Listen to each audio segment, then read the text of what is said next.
de parto, en medio de toda la situación, la mujer empieza a morir, y antes de morir, cuando nace el niño, dice, bueno, este niño se va a llamar Icabod. ¿Por qué?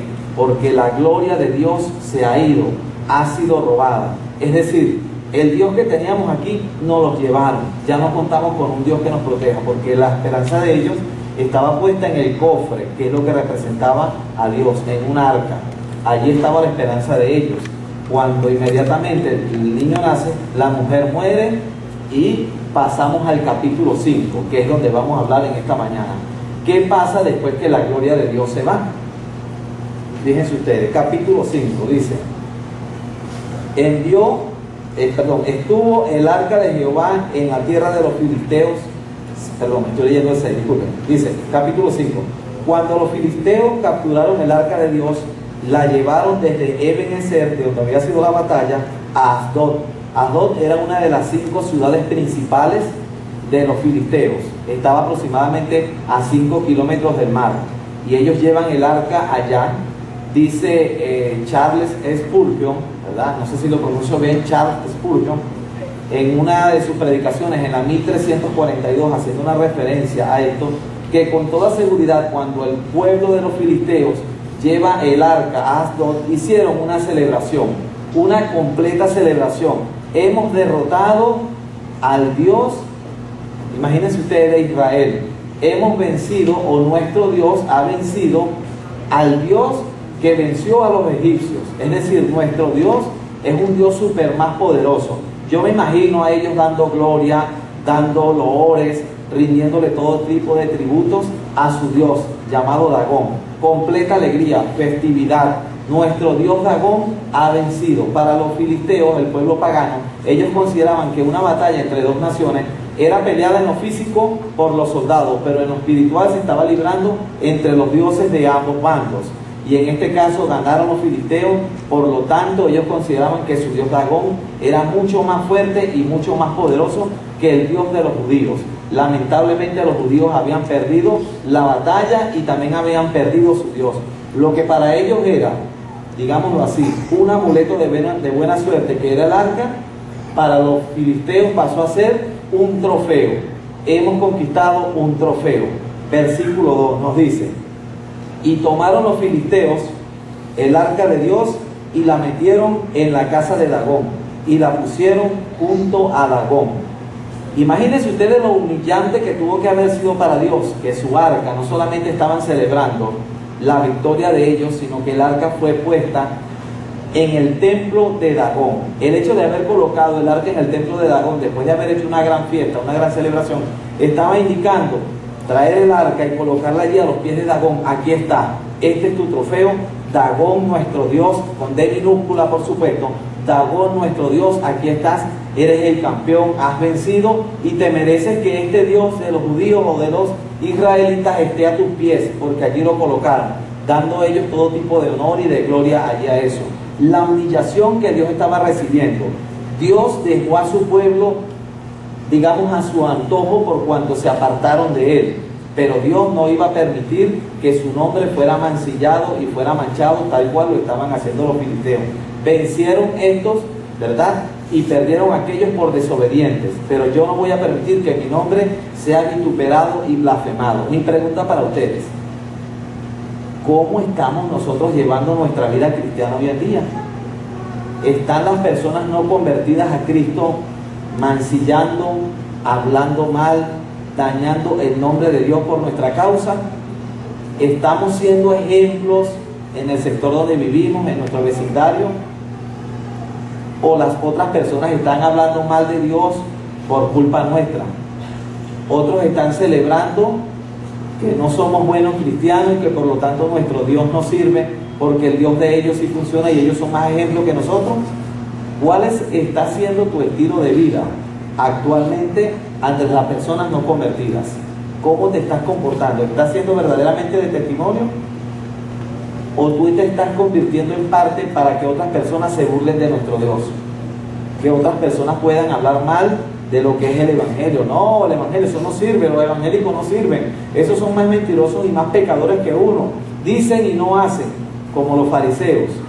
¿Cómo estamos viviendo nosotros nuestras vidas? como los israelitas frente a los filisteos, o una vida digna de ser llamados hijos de Dios? ¿Estamos verdaderamente comportándonos como los que somos, o estamos siendo un gran y mal testimonio? Versículo número 3 dice: y cuando al siguiente día los de Asdod se levantaron de mañana, he aquí Dagón postrado en tierra delante del arca de Jehová, y tomaron a Dagón y lo volvieron a su lugar. Este dios, con D minúscula, como ya les dije, Dagón, era un dios que era una especie de sirena.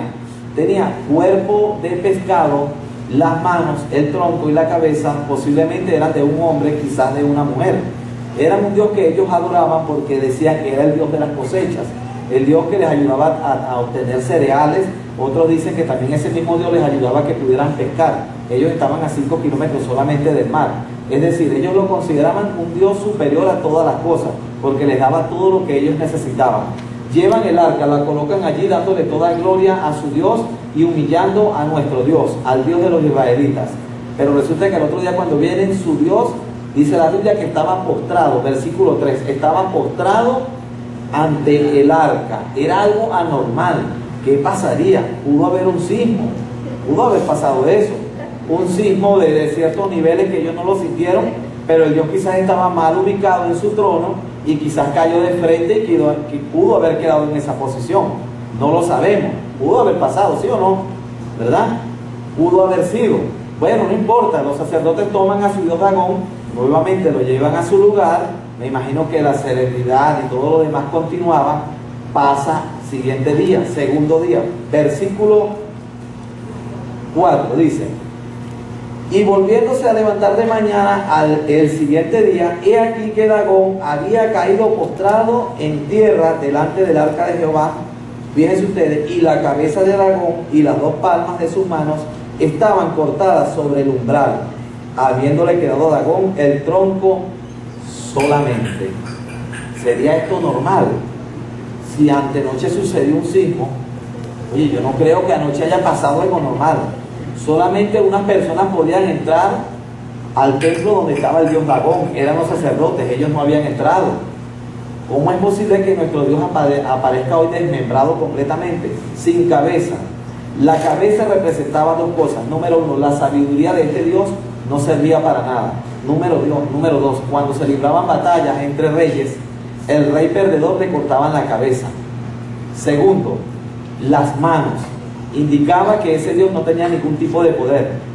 Cuando había batalla entre reyes, el rey vencedor cortaba las manos del otro rey, demostrándole que no había poder, ya no tiene autoridad, no puede emitir ningún, digamos, documento legal en cuanto a nada. Ahora yo soy el rey vencedor. ¿Qué creen ustedes que se imaginaron allí los sacerdotes? No, ya esto no es normal. El Dios cayó, no dice la Biblia que se postró, sino que cayó. Aparece desmembrado y sus cuerpos en el umbral. Ellos dejaron de pisar el umbral porque lo consideraron una maldición. Algo está pasando, esto no es normal. El pueblo toma la decisión: no, esa arca, el Dios de los israelitas, está haciendo algo y está viniendo sobre nosotros. Dice la Biblia que la mano de Jehová se hacía pesada sobre ellos. Algo no estaba siendo normal. ¿Qué está pasando? El arca, el cofre, estaba haciendo algo allí. Con toda seguridad los judíos creían que Dios habitaba en el arca, pero no era que Dios habitaba en el arca, era que Dios se manifestaba a través del arca. Cuando ellos ven esta situación, toman una decisión: algo tenemos que hacer. Versículo 5 dice: por esta causa los sacerdotes de Dagón y todos los que entran en el templo de Dagón no pisan el umbral de Dagón en Asdod hasta hoy.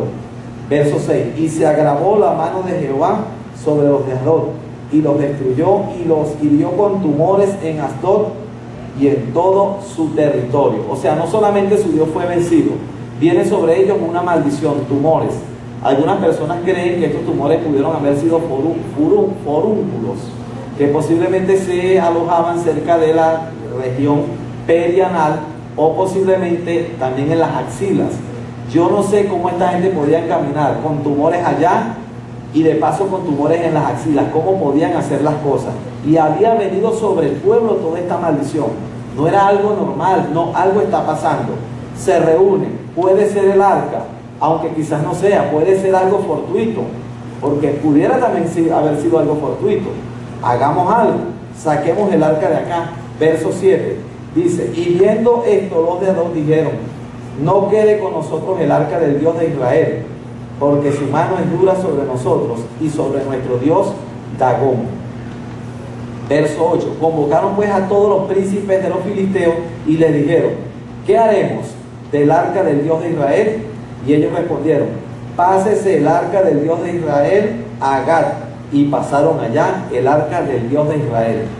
Aquí sucede algo. Pudo haber sido una casualidad lo que estaba pasando y ellos quizás lo consideraron así. El pueblo dijo: yo creo que la mano de Dios, del Dios de Israel está pesando sobre nosotros. Pero los líderes, lógicamente, que son los que deben tener la visión, creen que posiblemente no era eso. Lo más posible era que era algo fortuito que estaba viniendo sobre ellos. Hay veces nosotros los cristianos estamos en desobediencia ante Dios en muchas cosas y empiezan a sucedernos cosas y nosotros empezamos a considerar las cosas como causalidades o casualidades. No, esto puede ser algo que, no, de repente es algo que me está pasando por esto, o no es mi momento, hoy no es mi día. Los cristianos supersticiosos dicen: no, es que no me levanté con el pie derecho, o que no toqué madera, porque hay la superstición y hay cristianos que son supersticiosos, ¿verdad? Y todo este tipo de cosas se van mezclando allí. Vamos a pasar el arca de Dios de Ecrón, vamos a llevárnosla, perdón, de Adot, vamos a llevárnoslas hasta Gat. Y verán que todo esto va a suceder y no ha pasado nada, todo esto va a cesar y con toda seguridad que todo se va a normalizar, no hay problema. Verso número 8 dice: convocaron pues a todos los príncipes de los filisteos y les dijeron, perdón, verso 9: y aconteció que cuando la habían pasado, la mano de Jehová estuvo contra la ciudad con gran quebrantamiento y afligió a los hombres de aquella ciudad desde el chico hasta el grande, y se llenaron de tumores. Señores, permítanme decirles, esto no era una casualidad. Algo estaba pasando y los filisteos aún no lo lograban entender. Esto no es normal. Señores, tenemos que tomar una decisión. Llegaron también juntamente con el arca los tumores también a nosotros, y la mano de Jehová está haciéndose pesada. Lo que para uno fue un amuleto lo pasó a ser para otros un trofeo, y ahora se está convirtiendo en algo muy pesado.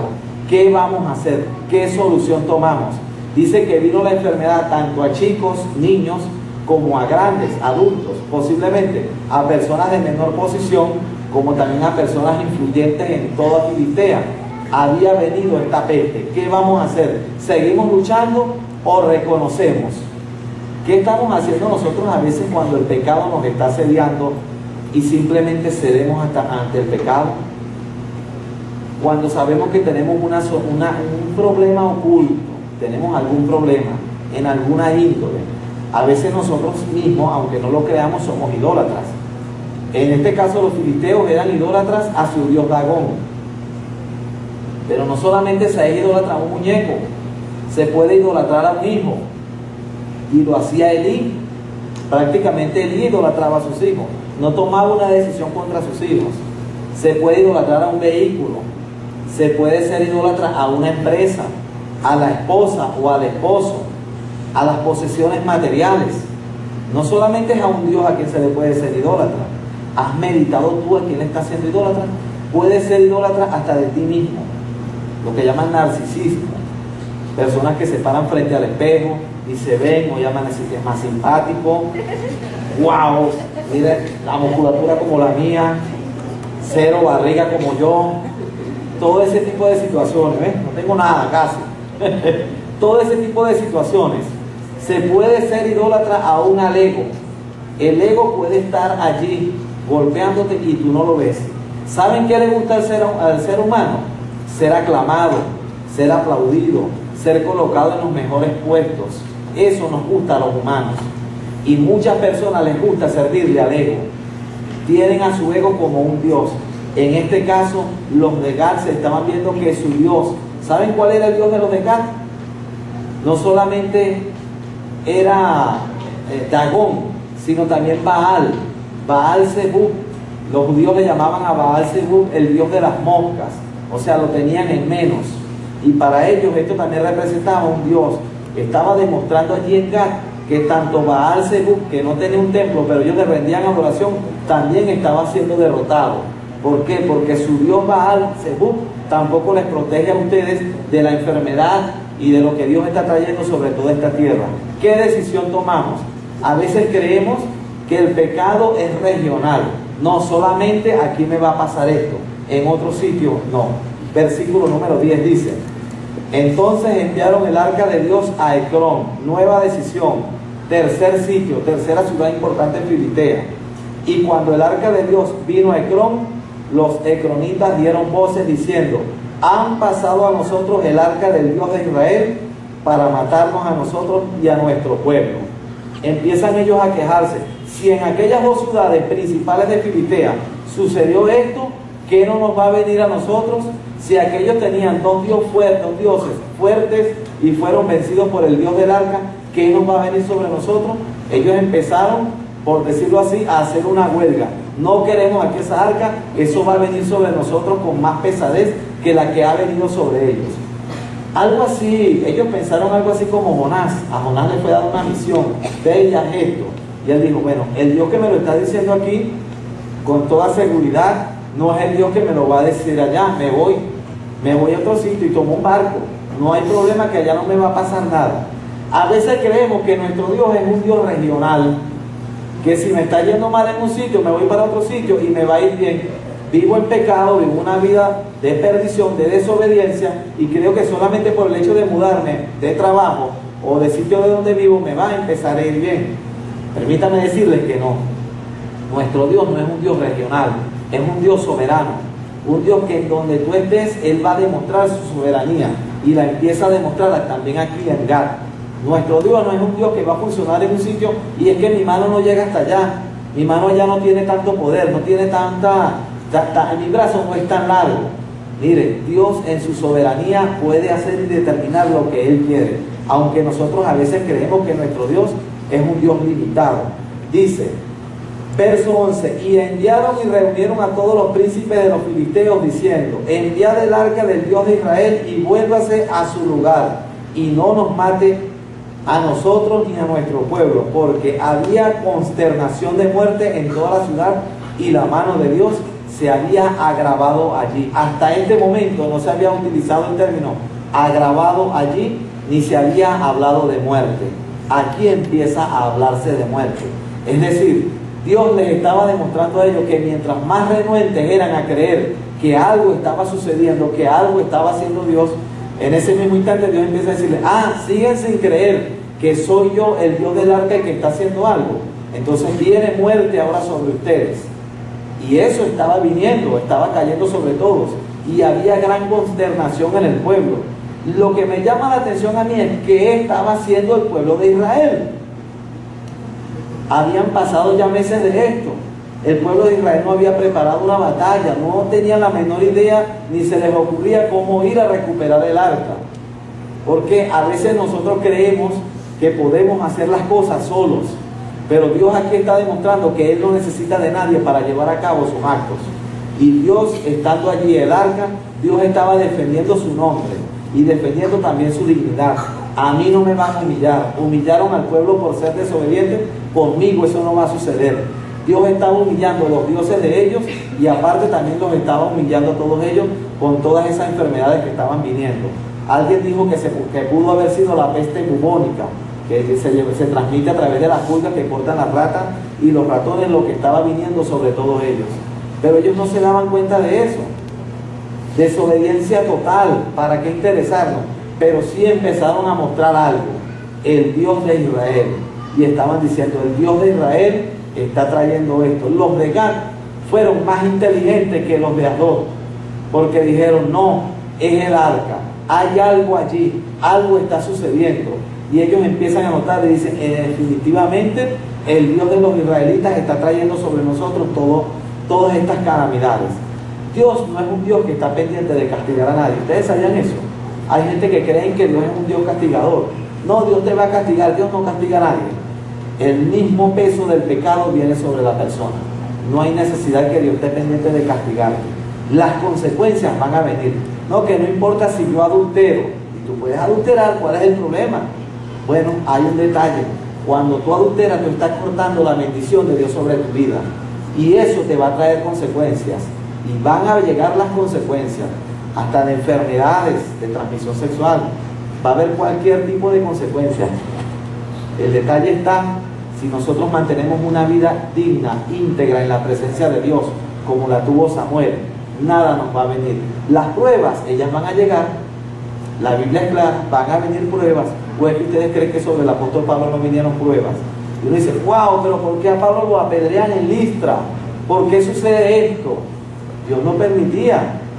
Si soy yo, me dan un peñonazo y créanme que no voy más para allá. Con toda seguridad. Él te dijo, no importa. Si me matan, si no me matan, tengo la posibilidad de seguir predicando. Y si me golpean y me dejan todavía con la capacidad de volver, voy a volver. No había temor en este hombre. Había una pasión por predicar y obedecer a Dios. ¿Cuál es la pasión que te mueve a ti hoy en día? ¿Pasión por la desobediencia o pasión por Jesucristo? Hay dos cosas. Es importante lo que decía ahorita Miguel, ¿no? El acto de escoger entre el bien y el mal. Adán y Eva tenían dos opciones, decía Miguel: el pecar o desobedecer, o el no pecar y obedecer a Dios. Ellos tomaron una. Hubiera sido normal haber seguido llevando la vida como la llevaban, pero tomaron una mala decisión. ¿Cuál es tu decisión hoy en día? Vencer a ese Dios que te está dominando. Tu Dagón puede ser tu orgullo, o permitir que este Dios te pueda libertar y seguir añadiendo vida a ti, que te pueda traer bendición.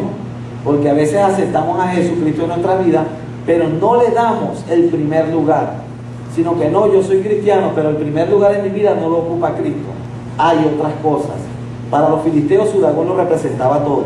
Para ustedes, ¿qué representa ese Dagón? ¿Es un Dios vencido? Podemos considerar a nuestro Dagón un Dios que ya no tiene autoridad sobre nosotros, que no tiene poder, no tiene cabeza y no tiene manos. ¿Lo podemos considerar un Dagón vencido? ¿O es un Dagón que todavía no he podido vencer? Hay relaciones ilícitas que no he podido cortar, y Dagón está teniendo el control de mi vida. Aunque el arca de Dios está allí, ¿verdad?, y la presencia de Dios mora en mi corazón, sin embargo me siento influenciado o me siento sin fuerzas, y ese Dagón toma el control de mi vida. ¿Qué estamos haciendo? ¿Estamos venciendo ese Dagón o le cedemos cada día más poder? Allí está Dios dispuesto a liberarte de tu problema, pero tú tienes que poner de tu parte para que el problema sea totalmente derrotado. No es que Dios me libertó, pero no puedo evitar el pecar. Tengo una mujer, esposa, pero tengo una relación ilícita en el trabajo con otra mujer y no puedo cortar esa relación. Se me impide. Esa mujer es tu Dagón. Ese pecado que tú estás conteniendo allí oculto, ese es tu Dagón, y no has logrado vencerlo. Necesitas definitivamente a Dios para vencerlo. Versículo 11 dice, versículo 12: y los que no morían eran heridos de tumores, y el clamor de la ciudad subía al cielo. Clamor de personas enfermas, personas adoloridas, clamor de personas que aún no habían nacido doloridas, pero estaban perdiendo sus cosechas, estaban perdiendo todo. Estaba subiendo a la presencia de Dios. Nunca más se lee en la Biblia que el clamor de una ciudad pagana sube a la presencia de Dios, o sube al cielo, como lo dice acá. Era tanta la mano de Dios que se había vuelto tan pesada sobre el pueblo que ya ellos no podían contenerla. A veces estamos meditando en nuestras vidas y decimos, ¿estoy haciendo bien o estamos haciendo mal? ¿La mano de Dios está sobre mí para cuidarme y bendecirme, o la mano de Dios está siendo pesada? Eso depende de nosotros y de nuestra actitud que tengamos hacia las cosas de Dios. Los filisteos habían llevado un trofeo allí ante su Dios. Lo que menos se imaginaban es que ese trofeo se iba a convertir en una carga. Era algo, lo sagrado de Dios estaba siendo llevado ante lo pagano. Y allí estaba Dios humillándolo y dando la cara por su nombre y por su soberanía. Y ellos estaban completamente desarmados. Y aún así no se atrevían a reconocer que definitivamente era Dios quien estaba obrando algo allí a través del arca. No pongamos la confianza en las cosas de Dios. Creo que nuestra confianza debe estar en el Dios de las cosas. Porque a veces decimos, Dios me dio esto y como Dios me lo dio, yo voy a resguardarlo y hacemos de eso un tesoro. No, creamos que Dios nos lo dio y seamos mayordomos de las cosas que Dios nos dio. Pero no hagamos de eso la presencia de Dios. Dios mora dentro de nosotros. Él no necesita un sitio donde morar como un tabernáculo, y la misma Escritura lo dice. Pero es importante que nosotros le demos la cabida a Dios dentro de su corazón y que Él pueda hablar en nosotros conforme Él quiera y no conforme yo le permita hacer su trabajo. Dios le bendiga, Dios le guarde. Oramos.